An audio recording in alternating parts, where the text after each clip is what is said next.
Hello, ladies and gentlemen. So today, I'm just going to go through the overview of the artificial selection assessment.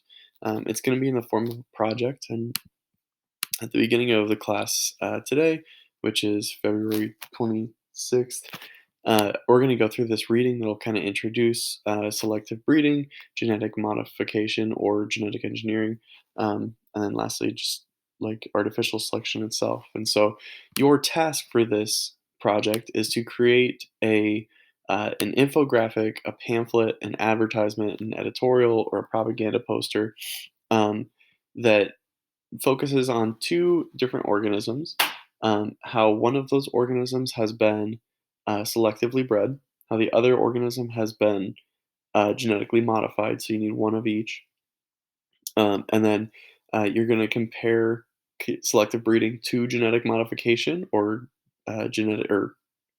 genetic modification, or also called genetic engineering too. You're going to compare the differences between those two things. You're going to come up with some controversies of selective breeding and genetic modification. Again, you need to compare those two things, but this time you're focusing on kind of the societal view of these things as it goes through. Um, and that can be pros and cons, and actually, probably good research would show that it's going to be both pros and cons, like there's benefits and um,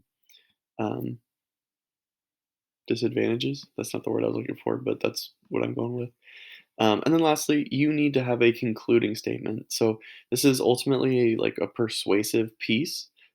These infographic pamphlets, advertisements, editorials, and propaganda posters, they're in um, a they're like a selling point. So you want to try to persuade the people reading your deliverable on whether or not selective breeding or genetic modification, or maybe one of the two, should be like whether it is beneficial to society or not.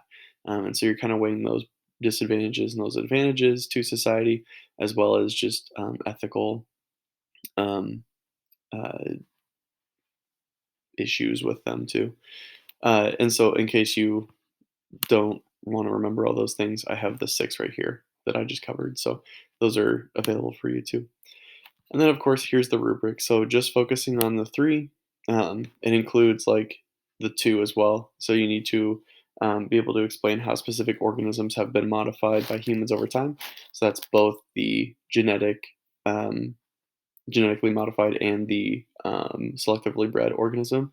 And then, you need to explain how, uh you include accurate uh, examples for both selective breeding and genetic modification. So you're going to be doing some research during this project. You're going to find sources, and then you're going to back up your kind of your final concluding statement with those sources, as well as just kind of like telling the story of these organisms with those sources and doing that. And so we're going to kind of focus on that again tomorrow at the beginning of what makes a source good, and how you can get started on your research. Uh, there's also, or here are some directions. So we've kind of laid out some organisms over on the left side for selective breeding, and then some organisms for the right side for genetically modified or engineered organisms over here. If you would like to do your own, uh, run it past me first, and then I don't have a problem with it, but some research might be kind of hard to find on them if they're more new. But I'm okay with you kind of exploring different opportunities of different organisms and how they've either been selectively bred or how they've been genetically modified through time. But just check with me before you go into it first. And then here's an example that the teachers put together of chicken breed examples. Obviously, don't take this one in order to get full credit on this assessment. It has to be your own work, in your own writing, and in your own words too. And then lastly, well, not lastly, because there's a section down below too, but there's this project timeline. So you have a start date and a due date. So phase one is going to be just the selective breeding research. We're going to start this. Actually, this will be Friday because we started a day after the other teachers, 26. And, uh, and then you should be able to get that done on Monday, actually, the Monday that we come back. Same thing with phase one. So, or phase two, excuse me, which is the genetic modification research. So basically, once you finish that selective breeding research, it kind of overlaps with the genetic modification research. It's like a handoff. So that's your next task is to do the genetic modification research. Again, that'll probably be due on Tuesday. And then once you finish the genetic modification research, whether that's on Monday or Tuesday, your next thing would be to start making your final product. So whether you choose a propaganda poster or an infographic or an editorial, whatever you choose, that's what you're going to start doing next. Excuse me. And again, those things need to include, gosh, these six things here. That'll kind of give us a well-rounded, persuasive piece. And then lastly, this is um, template to assist you in kind of comparing the advantages, like the ethical advantages, or just the societal advantages of selective breeding, as well as the disadvantages of selective breeding. And same thing with genetic modification. And then down here, you have your argument for which technology is more beneficial to society. Or if you think that neither are beneficial, write that too. If you think that both are equally beneficial, you could write that as well. Um, so it's kind of the extent to which selective breeding and genetic modification is beneficial to society. So it can either be none or it can be fully. And then you write that here. And so that kind of takes care of these two bottom pieces here and a little bit that. Um, so this bottom section here is going to help with 4, 5, 6. Uh, and then these two are going to be found in your research. Well, I guess these three are going to be found in your research. And I will show you those in just one second. That's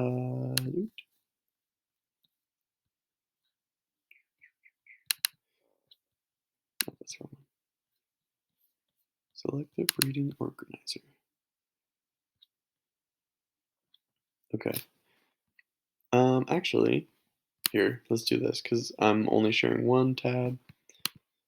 So I'm going to do this really quick and then I'm going to delete it and carry it over. So I'm going to show you what the selective breeding document looks like. And so this can kind of help you out with your research. And it is loading in now. So this is what this graphic organizer is going to show. And there's a graphic organizer just for selective breeding. So you'll start with that one. And then there's a graphic organizer for just genetic engineering. And then lastly, the thing that's attached on the document or on the assignment for uh, this project is the artificial selection like overview that I'm going through right now. But this is what your graphic organizer for selective breeding and genetic modification is going to look like. So you have the species being studied, specific breed that's being studied, because sometimes like if you have like a chicken, there's like a specific breed of chicken that they were making these modifications to. So it narrows it further. What traits is this specific breed known for? What are those advantages? Are there disadvantages for this breed? Include controversies or undesirable traits. This kind of again feeds into the fourth one. No, the fifth one, where it's starting to look at like the ethical implications for selective breeding or genetic modification. Here's how scientists developed this type of variety, of where it comes from, when it was first man-made. Selective breeding, for instance, like dogs we looked at, have been basically co-evolving with humans ever since, gosh, like 10,000 years ago, like a long, long, long time ago. They've been coexisting with Homo sapiens or Homo erectus to kind of become more docile. And then, what are the end results? How are these new organisms changed compared to the original version? And then a future goal. So, like, is it still being modified? How? If it's not being modified, why not? Like, what's happening to this organism? Why did it fall out, or why is it still in like a lot of the research that's happening now? And then you need resources. So, I would say that each organism, you could get like maybe 3 to 5 resources, and again, we'll talk about what makes a resource, good. Obviously, like, you always hear not to use Wikipedia it's fine. So you don't want to use Wikipedia as a source, but you can use Wikipedia to find sources because a lot of times they link the sources down at the bottom, and that can be really helpful when you start trying to find things. But we'll go through what that looks like tomorrow. So I just wanted to show you a graphic organizer. Again, the genetic modification one is the exact same, asks the same types of questions. It's just now on genetic modification. If you have any questions about this artificial selection project, let me know and I'd be happy to assist. One last thing about it, you may work with one other person on this assignment, and so let me know who that other person is, and I will, uh, I guess, maybe I should make a section. Well, I guess on your final thing that you're going to turn into me, this, you need to make sure that both your names are on it. So whatever you end up making, let's say if me and Mr. DiLorenzo made a propaganda poster, um, and let's say Mrs. Smith too. Well, no, because it's just one other. So me and Mr. DiLorenzo made a propaganda poster. We would put both of our names on it, um, and then that would be uh, both of our assessments.